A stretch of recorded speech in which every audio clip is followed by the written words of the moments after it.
વરાછામાં પર સ્ત્રી સાથે વિડીયો કોલ પર વાત કરનારી હાલ પતિને મહિલા એટલે કે તેની પત્નીએ ઝડપી પાડ્યો હતો, તો આ પતિએ તેની પત્ની ઢોરમાર માર્યો હતો, જેને કારણે એક સામાજિક કાર્યકર મહિલાએ આ પતિને રોડ પર તમાચા મારી દીધા છે।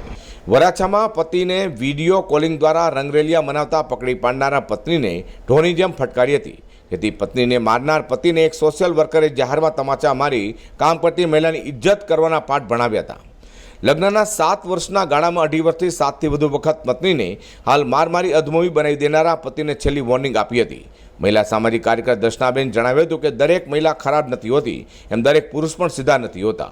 પીડિત મહિલા 2 સંતાનોની માતા છે, ઘરકામ કરી પરિવારમાં આર્થિક મદદરૂપ થઈ રહ્યા છે। બાળકોને ભૂખ્યા રાખી વિડીયો કોલિંગ પર સ્ત્રી સાથે મસ્તી કરતા લફરાબાજ પતિને જાહેરમાં સબક આપવો ખાસ જરૂરી હતો, એટલે તેને લાફા માર્યા છે।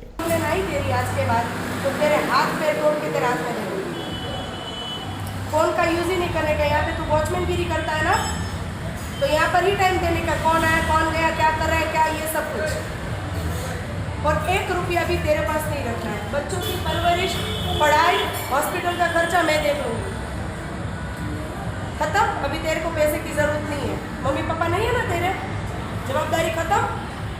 500 रुपये मिलेंगे 1 महीने, उसी में चलाना है, बाकी वो देख लेंगे। मैं उसके साथ बात करूँगी, हर महीने की 5 तारीख को उसके पास आऊँगी, पूरा रिपोर्ट लेने। जीना है तो जियो, नहीं जीना है तो मर जा जाके। पर आज के बाद इसके ऊपर हाथ नहीं उठाना है, समझ पड़ी? વધુમાં સોસાયટીના પ્રમુખે પણ અગાઉ ભરતને વોર્નિંગ આપી હતી। તે નોકરી પરથી કાઢી મૂકવાના હતા, જો કે એ વખતે મેં મધ્યસ્થી કરી હતી અને છેલ્લી વાર માફ કરી દેવા કહ્યું હતું, કારણ કે તેનાથી પીડિત મહિલા પર બોજો વધી જશે અને ઘર સાથે વોચમેન પતિની આવક પણ જતી રહેશે। તો ઘર કેમ ચાલશે તેવા તમામ વિચારોથી સંમત સોસાયટીવાસીઓએ દબાણ કરતા ભરતે માફી માગી બીજી વાર આવું ન થાય એવી બાંયધરી આપી કમાવ પત્નીનું સન્માન કરતી શીખ લીધી હોવાનું દર્શના જાની વધુમાં જણાવ્યું છે। અઝર કુરશી સાથે પ્રકાશવાળા।